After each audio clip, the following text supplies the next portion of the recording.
మళ్ళీ జగన్ గారు జైలుకి వెళ్లే అవకాశాలు కానీ పరిస్థితులు కానీ ఉన్నాయి? జగన్ జైలుకి వెళ్ళకూడదు అని అనుకోవడం ఫస్ట్ టైం వింటున్నాను. న్యాయ వ్యవస్థ మీద నాకు నమ్మకం లేదు. ఆయన దొబ్బేసిన డబ్బులకి ఆయన శిక్ష పడుతుందని నేనైతే అనుకోవట్లా. ఇవన్నీ అప్పుడు ప్రజలకు తెలియదు. జైలు నుంచి వచ్చిన తర్వాతగా ఆయన సీఎం ఎందుకు అంత చిత్తుగా ఓడిపోయాడు 11 సీట్లతో నేను అడుగుతాను. పవన్ కళ్యాణ్ గారు చంద్రబాబు నాయుడిని బండ బూతులు తిట్టారు చాలా సభాముఖంగా. ఇప్పుడు అదే చంద్రబాబు నాయుడు గారితో ఇప్పుడు కూటమిలో గెలిచారు. How can we trust his words? Sonia Gandhi కాళ్ళు పట్టుకొని పవన్ కళ్యాణ్ గారి వల్లే గెలిచారు అని చెప్తున్నారు చాలా వరకు. సో ఇక్కడ ఎవరు గొప్ప, ఎవరి వల్ల ఎవరు గెలిచారనేది. జగన్మోహన్ రెడ్డి గారు గెలిచినప్పుడు ఈవీఎం మిషన్స్ ట్యాంపర్ చేసుంటారు అన్నారు. ఇప్పుడు కూడా అదే అంటున్నారు, ఈవీఎం మిషన్స్ ట్యాంపర్ అయ్యుండొచ్చు అని. 151 సీట్లు వచ్చినప్పుడు ఈవీఎం ట్యాంపరింగ్ అయితే కనుక 164 సీట్లు వచ్చినప్పుడు ఈవీఎం ట్యాంపరింగ్ అయినట్టే.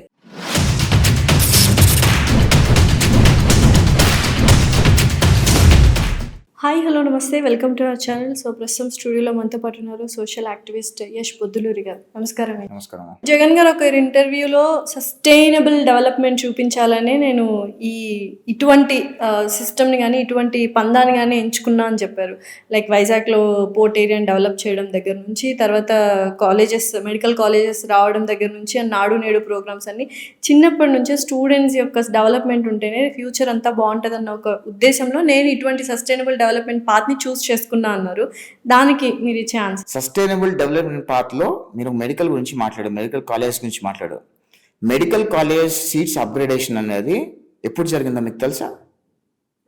2018 నవంబర్లో మెడికల్ కాలేజ్ సీట్స్ అప్గ్రేడేషన్ అని చెప్పి అప్పుడున్న చంద్రబాబు నాయుడు గవర్నమెంట్ కేంద్రానికి అర్జీ పెట్టింది. ఓకే, అది 2022లో ఆర్ 2021 ఎండ్ ఆఫ్ 2021లో జగన్మోహన్ రెడ్డి గవర్నమెంట్లో అప్రూవ్ అయింది. అది ఈయన ఘనత అనుకుంటున్నాడు. ఈయన ఘనత కాదు అది.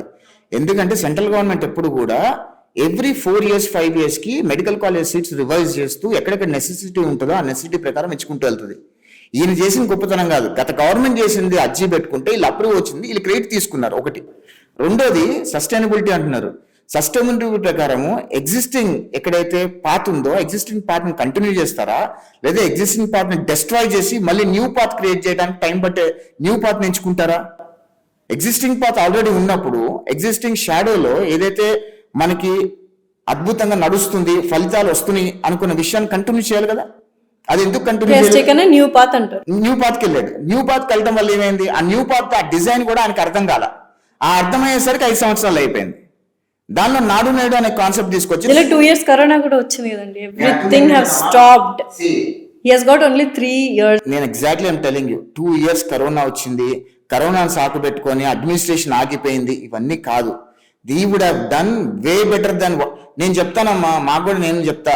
ఫస్ట్ 5 years ఆంధ్ర విడిపోయిన తర్వాత ఫస్ట్ 5 years వచ్చిన చంద్రబాబు నాయుడు గారు కదా, మీరు కూడా రీజన్స్ చెప్తున్నారు కదా. 3.5 years పట్టింది మాకు డిజైన్ చేయడానికి. డిజైన్ చేయడానికి కరోనాకి డిఫరెన్స్ ఏముందమ్మా? డిజైన్ చేయటప్పుడు మాకేమో అడ్మినిస్ట్రేషన్ ఆగలేదు కదా. అడ్మినిస్ట్రేషన్ అంతా చేసి whole world is under lockdown కదా. నేను అంటుంది ఏంటంటే అడ్మినిస్ట్రేషన్ ఆగకూడదు అంటున్నా. కరోనా లాక్డౌన్ అంటే అడ్మినిస్ట్రేషన్కి ఏమైంది? Why administration have stop? That's what my question is. Let's not talk about corona. Corona వల్ల జగన్మోహన్ రెడ్డి 2 సంవత్సరాలు నష్టపడి అనుకోవద్దు. మేము గవర్నమెంట్ లో ఉన్నప్పుడు ఐ టెల్ యూ మేము గవర్నమెంట్ లో ఉన్నప్పుడు కూడా వైజాగ్ లో ఉదుత్ తుఫాన్ వస్తే ఆ ఉదుత్ తుఫాన్ ని కరెక్ట్ గా 14-15 days లో రీస్టోర్ చేయగలిగాం. మాకు కూడా విపత్తులే కదా అవి కూడా. కరోనా విపత్తేనా? ఏదైనా విపత్తే కదా. అది మానవుడు సృష్టించిన విపత్తి కాదు, సహజంగా వచ్చి సృష్టించిన విపత్తి అది. సో ఆ విపత్తుల్ని మనం క్యారీ చేసుకొని కంటిన్యూ చేసుకొని వెళ్ళే ప్రయత్నం మనం చేయగలగాలి. సో ఆ దానిలో జగన్మోహన్ రెడ్డి ఫెయిల్ అయ్యాడు అంటున్నా తప్పితే నేను I'm not Poynting him out. So there is always a way out to define your priorities and move forward, which in turn he failed in those priorities. మళ్ళీ జగన్ గారు జైలుకి వెళ్ళే అవకాశాలు కానీ పరిస్థితులు కానీ ఉన్నాయా?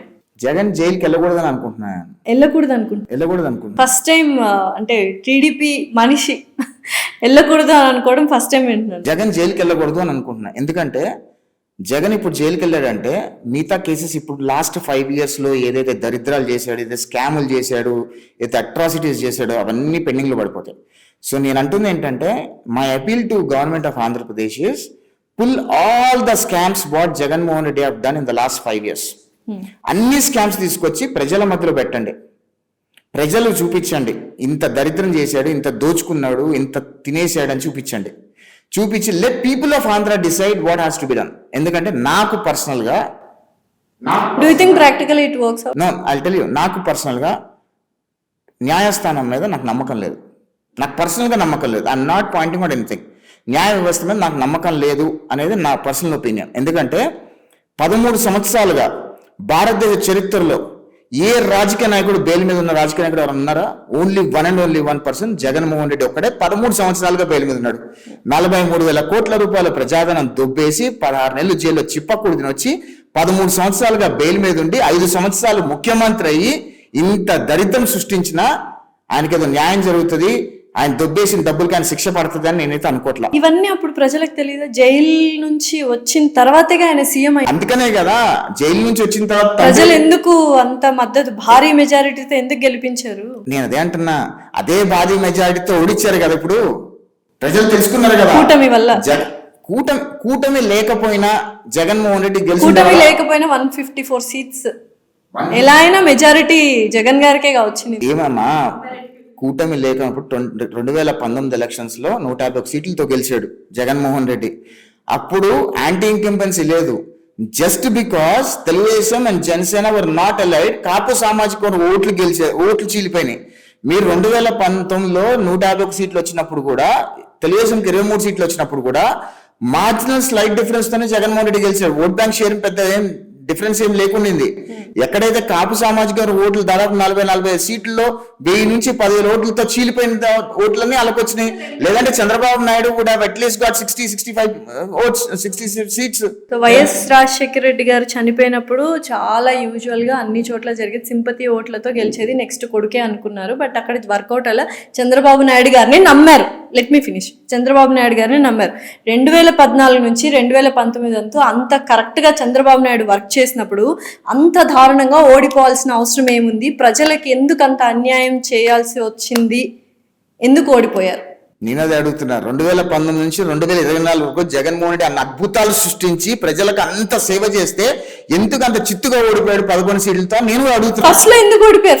ఫస్ట్ ఓడిపోయింది చంద్రబాబు నాయుడు గారు కదా. You answer me that. నేను అదే చెప్తున్నానమ్మా. ఇక్కడ నేను అగ్రీ చేస్తాను, జగన్ గారు తప్పులు చేశారు. I agree that. మరి అప్పుడు ఎందుకు ఓడిపోయారు? నా ఆన్సర్ యువర్ క్వశ్చన్. 2014 నుంచి 2019 వరకు చంద్రబాబు నాయుడు గారి ప్రభుత్వంలో ఎక్కడ కూడా ఇష్యూస్ అనేది ఎక్కడ కూడా డైవర్షన్ లేవు, అమరావతి అనేది కానీ చంద్రబాబు నాయుడు గారు ఎక్కడ ఫెయిల్ అయ్యారంటే ఆయన చేసింది చెప్పుకోవడంలో ఫెయిల్ అయ్యారు. Chandrababu Naidu government was more focusing towards investments, అభివృద్ధి, సంక్షేమము, ఎవ్రీథింగ్. పబ్లిసిటీ చేసుకోలేదు కాబట్టి ఓడిపోయారు. Let me complete. That was one of his where he didn't చెప్పుకోలేకపోయారు. రెండోది, జగన్మోహన్ రెడ్డి ట్రాప్ లో చంద్రబాబు నాయుడు పడ్డారు. జగన్మోహన్ రెడ్డి ఏం ట్రాప్ చేశాడంటే బీజేపీ నుంచి తెలుగుదేశం పార్టీని బయటకు తీసుకొచ్చే ప్రయత్నం జగన్మోహన్ రెడ్డి చేసి సక్సెస్ అయ్యాడు. ఎప్పుడైతే తెలుగుదేశం పార్టీ బీజేపీ నుంచి బయటకు వచ్చిందో దాంతో జగన్మోహన్ రెడ్డికి ప్లస్ అయింది. బీజేపీ వాళ్ళు కూడా జగన్మోహన్ రెడ్డికి సపోర్ట్ చేయడం మొదలు పెట్టారు. ఎప్పుడైతే జగన్మోహన్ రెడ్డికి బీజేపీ సపోర్ట్ వచ్చిందో, తెలుగుదేశంకి ఎప్పుడైతే బీజేపీ సపోర్ట్ లేకపోయిందో, జగన్మోహన్ రెడ్డి దగ్గర పీకే ఎప్పుడైతే జాయిన్ అయ్యాడో లేనివి కూడా ఉన్ని చిత్రీకరించి ప్రయత్నం చేసి ప్రజల్ని బుడ్డి కొట్టించే ప్రయత్నం చేశాడు జగన్మోహన్ రెడ్డి. దానిలో సక్సెస్ అయ్యాడు, అధికారంలోకి వచ్చింది. అధికారంలోకి వచ్చిన ఓన్లీ 6-7 మంత్స్కే అంత వ్యతిరేకత వచ్చిన రాజకీయ నాయకుడు కానీ రాజకీయ పార్టీ కానీ భారతదేశంలో ఎవరిది లేదు. వెరీ ఫస్ట్ 6 months అంత వ్యతిరేకత వచ్చి కంటిన్యూ సస్టైన్, అంటే జగన్మోహన్ రెడ్డి గెలిచిన 6 నెలలకు వచ్చిన వ్యతిరేకత సస్టైన్ అయ్యి 2024 ఎలక్షన్స్ కి 11 సీట్లకు పడిపోయాడంటే జగన్మోహన్ రెడ్డి ఎంత అన్యాయం చేశాడు ఆంధ్రప్రదేశ్ రాష్ట్ర ప్రజలకి, ఏ రకంగా బూటీ కొట్టించాడని ప్రజలు ఆలోచించారు కదా, ప్రజలు తెలుసుకున్నారు కాబట్టి అట్లా ఓడిచ్చారు కదా. నేను చంద్రబాబు నాయుడు గారి విషయంలో ఏం జరిగింది అనేది సస్టైన్ చాలా క్లియర్ గా చెప్పా. ఆయన చేసిన తప్పులు ఏమున్నాయి, ఆయన ఏ రకంగా జగన్మోహన్ రెడ్డి ట్రాప్ లో పడ్డాడు, ఏ రకంగా ఆ రోజు కాంగ్రెస్ లో అలయన్స్ లోకి వెళ్ళటం ఏంటి, ఆయన బీజేపీ నుంచి బయటకు రావడం ఏంటి, ఇవన్నీ కొన్ని తప్పులు జరిగాయి. ఆ తప్పులు జరగడం వల్ల మేము ఓడిపోయాం. కానీ చంద్రబాబు నాయుడు గారు తప్పు చేశారని ఎక్కడ చంద్రబాబు నాయుడు డెవలప్మెంట్లు ఎక్కడ తప్పు చేయలేదు, చంద్రబాబు అభివృద్ధిలో ఎక్కడ తప్పు చేయలేదు. కానీ రాజకీయంగా కొన్ని తప్పులు చేయడం వల్ల మేము ఓడిపోయాం ఆ రోజు. సో ఇప్పుడు ఈ కూటమి ఎన్ని ఇయర్స్ ఉంటుంది? కూటమి ఎన్ని ఇయర్స్ ఉంటుంది అంటే కలకాలం ఉండాలని అనుకుంటున్నాము. ఎన్ని ఇయర్స్ ఉంటుంది అంటే ప్రాక్టికల్ గా ఉంటుందా? కలకాలం ఉంటుందా? అసలు అది ప్రాక్టికల్ గా వర్కౌట్ కాని విషయం. Definitely my assumption are my prediction is, my analysis is 24 to 29 100% కూటమి ఉంటుంది. 29 లో కూడా చంద్రబాబు నాయుడు గారు ముఖ్యమంత్రిగానే కూటమి ఎలక్షన్స్ కి వెళ్ళబోతుంది అనేది పవన్ కళ్యాణ్ గారు కూడా మొన్న డైరెక్ట్ గా అన్నారు. చాలా అన్నారు, చాలా స్టేట్మెంట్స్ మార్చేశారు అనుకోండి. ఏం మార్చేశారు? రాజకీయాలలో అదే పవన్ కళ్యాణ్ గారు చంద్రబాబు నాయుడిని బండ బూతులు తిట్టారు. చాలా సభాముఖంగా. ఇప్పుడు అదే చంద్రబాబు నాయుడు గారితో ఇప్పుడు కూటమిలో గెలిచారు. ఇప్పుడు అదే చంద్రబాబు నాయుడు గారితో 2029లో కూడా ఆయనే ముఖ్యమంత్రిగా ఉంటాను అంటున్నారు. How can we trust his words? నేను అంటుంది ఏంటంటే రాజకీయాల్లో ఇది అది ఓడ బండి ఓడ కాకుండా ఉండదమ్మా. అందుకే అంటున్నా, we can't trust కదా. నేను చిన్న ఎగ్జాంపుల్ చెప్తానమ్మా. జగన్మోహన్ రెడ్డికి బెయిల్ రావడానికి సోనియా గాంధీ కాళ్ళు పట్టుకొని నేను చెప్తాను కంపారిజన్ ఎందుకు? కంపారిజన్ చెప్తున్నా. మీరు పవన్ కళ్యాణ్ గారి కంపారిజన్ వద్దని ఎట్లా అంటారు? పవన్ కళ్యాణ్ గారు కూటమి గురించి మాట్లాడుతున్నా, not talking about YSRCP, I am talking about కూటమి. I am just telling an example. You gave me an example that Pawan Kalyan గారు మాట్లాడట్లు నమ్ముతారు అని అంటున్నారు కదా. నేను ఎగ్జాంపుల్ చెప్తున్నా మీకు. జగన్మోహన్ రెడ్డి జైల్లోంచి బయటికి రావడానికి బెయిల్ ఇస్తే కాంగ్రెస్ లోనే ఉంటాము, కాంగ్రెస్ దాటి వెళ్ళము అని చెప్పి హామీ ఇచ్చి సోనియా గాంధీ గారు బెయిల్ తెచ్చుకున్నారు కదా. బెయిల్ రాగానే బయట రాగానే ఫ్లిప్ అయిపోయాడు జగన్మోహన్ రెడ్డి. మరి so exactly why you want to compare Jaganmohan Reddy గారు with పవన్ కళ్యాణ్ గారు? when you say that there is an example that Pawan Kalyan doesn't stand on his word, in politics nothing is open, anything can change at any point in time. The reason why I am giving Jagannath Reddy's example is so you can understand better in such a way that Pawan Kalyan గారు చెప్పిన మాటకు కానీ రాజకీయాలు ఎలా ఉంటాయి, జగన్మోహన్ రెడ్డి మాటలు రాజకీయాలు ఎలా ఉంటాయి, రాజకీయ నాయకుల మాటలు రాజకీయాలు ఎలా ఉంటాయని చెప్పే ప్రయత్నం చేస్తున్నా. ఓకే. సో యూజువల్గా అంటే మీరు అన్నట్టు కూటమి 2029 వరకు ఉంటుంది అన్నప్పుడు ఎక్కడో ఆఫ్టర్ చంద్రబాబు నాయుడు గారు అందరూ అనుకుంది నెక్స్ట్ సెకండ్ క్యాడర్ లేకపోతే next important super power Lokesh Babu గారు ఉండాలి అని అనుకున్నారు చాలా వరకు, ఈవెన్ చంద్రబాబు నాయుడు గారు, టీడీపీ కార్యకర్తలు. బట్ మీన్ వైల్ ఈ మధ్య గ్యాప్లో ఈ 10 years జర్నీలో ఎక్కడో పవన్ కళ్యాణ్ గారు he has overtake. So I don't see him overtaking anywhere. ఇప్పుడు డిప్యూటీ సీఎం అయ్యారు కదా, CM and deputy CM. So what? How is it?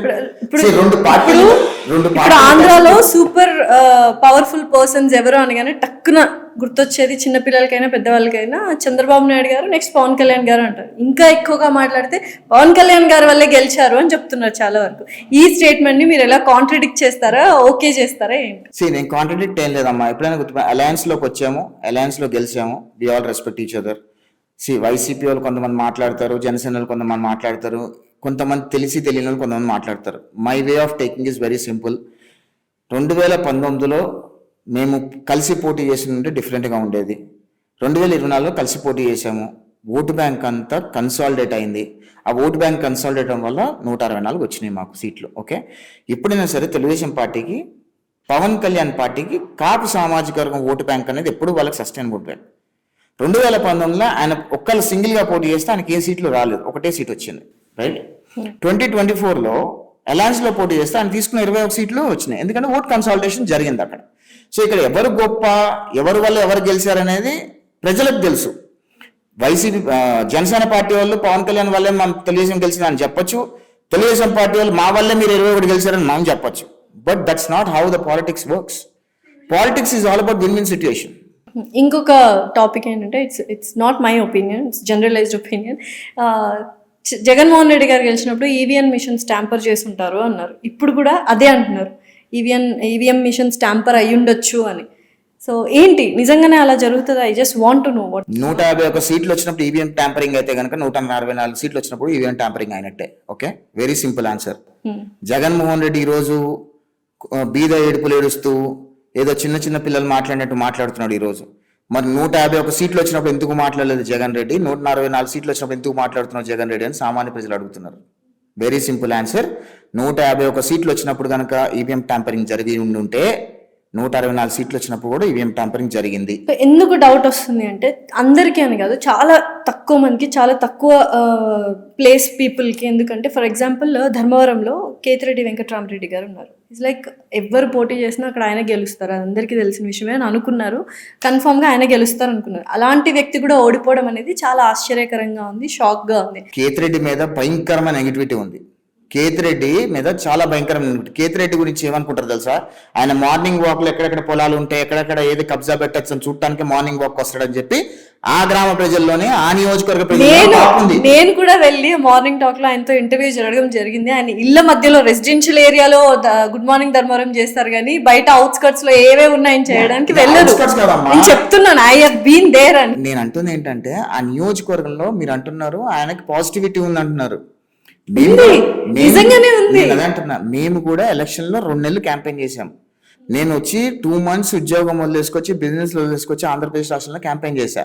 నా campaigning was about 64 constituencies all throughout YCP hard core constituencies including Kadapa Pulivendula. Okay, నేను campaign target చేసిందే YCP constituencies కి. Okay, మేము ఎప్పుడైతే YCP constituencies మేము యూఎస్ ఉన్నప్పుడు ఏమనుకున్నామంటే హార్డ్ కోర్ వైసీపీ కాన్స్టిట్యున్సీస్ లో జగన్మోహన్ రెడ్డి ఎక్కడైతే డబ్బులు ఇచ్చాడో అక్కడ గట్టిగా గెలుస్తాడో అని మేము అనుకున్నాం. కానీ ఎప్పుడైతే మేము ఫీల్డ్ లో దిగి క్యాంపెయిన్ చేస్తూ ఎప్పుడైతే జగన్మోహన్ రెడ్డి చేసిన అరాచకాలను వాళ్ళ పార్టీ ఓటర్స్ కి చెప్పే ప్రయత్నం, ఎక్స్ప్లెయిన్ చేసే ప్రయత్నం చేస్తే then it is very evident that Jaganmohan Reddy వాళ్ళ కార్యకర్తలను మోసం చేశాడని, అందుకనే అంత నెగిటివిటీ వచ్చిందని చెప్పి ఎలక్షన్ రిజల్ట్స్ చెప్పాయి. But Dharmavaram for an example, you think that is a positive way, no, వాళ్ళకు కూడా నెగిటివ్ ఉండింది. అక్కడ ధర్మవరంలో కూడా నెగిటివ్ ఉంది కేతిరెడ్డికి. కానీ ఎప్పుడైతే స్టేట్ మొత్తం ఒక వైబ్ ఉంటుందో గంప గుర్తుగా అదే వైపు ఫాలో అవుతారు. స్పెషల్లీ రాయలసీమ నియోజకవర్గంలో జగన్మోహన్ రెడ్డిని ఓడించాలని చెప్పి రాయలసీమ ప్రాంత ప్రజలే కంకణం కట్టుకున్నారు. ఎందుకంటే ఒక రాయలసీమ బిడ్డగా ఉండి సొంత నియోజకవర్గం, సొంత పులివెందులకు బస్ స్టాండ్ వేసుకోవాలని ముఖ్యమంత్రి ఎవరైనా ఉంటాడమ్మా? బస్ స్టాండ్ లేవంటారు పులివెందుల. బస్ స్టాండ్ కడతామని చెప్పి శంకుస్థాపన చేసి బస్ స్టాండ్ కట్టలేదు కదా జగన్మోహన్ రెడ్డి. నేను అదే అంటున్నా. నేనంటే సొంత ఒక ఎమ్మెల్యే కట్టుకుంటాడు, ఏదన్నా శంకుస్థాపన చేసి ప్రెస్టీజ్ గా తీసుకొని సొంత నియోజకవర్గంలో ఇది చేశాను కదా, మళ్ళీ చేయకపోతే ఓట్లు లేరు జనాలు, మొహమ్మద్ ఊస్తారా అనుకుంటారు. అట్లాంటిది ముఖ్యమంత్రి నియోజకవర్గంలో బస్ స్టాండ్ కూడా కట్టుకోలేని దౌర్భాగ్య పరిస్థితిలో ఉన్నారు. మరి అలా ప్రజలు అనుకుంటారు, అట్లీస్ట్ ఓట్ల కోసమైనా ఆయన కట్టాలనే ప్రయత్నం చేయాలి కదా. That's my question. ఎందుకు చేయలేకపోయాడు? ఎందుకు ఫెయిల్ అయ్యాడు అంటే మొత్తం రాష్ట్రం మీద పడి ఎక్కడ డబ్బులు ఉన్నాయి, ఎక్కడ దోచుకోవాలి, ఎక్కడ రచందనము, ఎక్కడ ఇసుక, ఎక్కడ బాక్సైట్, ఎక్కడ లాటరైట్, ఎక్కడ టైటానియము, ఈ సహజ వనరులు అన్ని దొబ్బేసి డబ్బులు చేసుకునే దానిలో బిజీగా ఉండి రాష్ట్రం మీద ఫోకస్ పెట్టకుండా, రాష్ట్రంలో ఒక ప్రాజెక్టు కట్టకుండా, ఒక రోడ్డు మీద తట్టాడు మట్టి వేయకుండా, కనీసం ₹1 సంపద సృష్టించకుండా, రూపాయి పెట్టుబడి తీసుకురాకుండా రాష్ట్రాన్ని సమూలంగా సర్వనాశనం చేసేసాడు జగన్మోహన్ రెడ్డి. సో ఇప్పుడు ఇదంతా చంద్రబాబు నాయుడు గారు క్లీనప్ చేయాలి అంటారు. 100% క్లీనప్ చేయాలి. ఎటువంటి డెవలప్మెంట్స్ ఉంటే బాగుండు అండ్ ఎలా డెవలప్ చేయాలన్న ఒక ప్రణాళిక ఏమైనా సిద్ధం చేసుకున్నారా? రాష్ట్రానికి పెట్టుబడులు తీసుకురావాలి, రాష్ట్రంలో సంపద సృష్టించాలి, రాష్ట్రంలో నిరుద్యోగులకు ఉపాధి కల్పించాలి, రాష్ట్రాన్ని బాగు చేయాలి. సో అవన్నీ చేయాలి అంటే గత 5 సంవత్సరాల్లో ఏదైతే రాష్ట్రం మీద ముద్ర పడిందో ఆ ముద్ర అంతా తుడిపేసి మరొకసారి ఆంధ్రప్రదేశ్ రాష్ట్ర ప్రజలు ఇలాంటి రాజకీయ నాయకులు ఎన్నుకోరు అనే భరోసా ప్రపంచ స్థాయి పెట్టుబడిదారులకి ఆంధ్రప్రదేశ్ రాష్ట్ర ప్రజలు కలిగించాలి. ఓకే, సో తెలంగాణలో ఎలా అయితే హైడ్రా సంస్థ అక్రమ కట్టడాలన్నీ నిర్మూలిస్తుందో అటువంటి ఒక సంస్థ ఆంధ్రలో కూడా ఉంటే బాగుంటుంది కదా. So what do you want to say about it? తప్పకుండా ఉండాలి. ఎక్కడెక్కడైతే అక్రమంగా నిర్మించారు, అక్రమంగా చేశారు, అవన్నీ కూడా తప్పకుండా చేయాల్సిన అవసరం ఉంది. మన ముఖ్యమంత్రి గారు ఏం ఆలోచిస్తున్నారో, ఏం చేస్తారు? ఎందుకంటే ఆల్రెడీ గత 5 సంవత్సరాలు చేసిన దరిద్రాన్ని క్లీన్ చేసుకోవడానికి ఆయన 18 గంటలు పనిచేస్తున్నాడు ఆయన ఇప్పుడు ఆయన వయసులో. మరి ఇంకా ఇవన్నీ ఆలోచించడం కంటే ఫస్ట్ సిస్టమ్ అంతా సెట్ చేస్తే, ఒక పక్కన సిస్టమ్ సెట్ చేస్తే రేపు జనవరి నుంచి is planning something big investments in the state. So I'm pretty sure something good will happen. I think ఇది ప్రయారిటీ కాదని నేను అనుకుంటున్నాను. బట్ స్టేట్ని గాడిలో పెట్టాలి, రాష్ట్రానికి పెట్టుబడులు ఆకర్షించాలి, రాష్ట్రానికి అమరావతి కట్టాలి, రాష్ట్రానికి పోలవరం పూర్తి చేయాలి. ఇవన్నీ చాలా ప్రయారిటీస్ ఉన్నాయి. Let him do those priorities. Maybe next time గెలిచిన తర్వాత దీని మీద ఫోకస్ పెడతారని అనుకుంటున్నాను. So whatever said and done, మొత్తానికి apart from political parties Andhra Pradesh ప్రజలకి ఖచ్చితంగా మంచి జరగాలని మనస్ఫూర్తిగా కోరుకుంటున్నాను. Thank you so much. Thank you.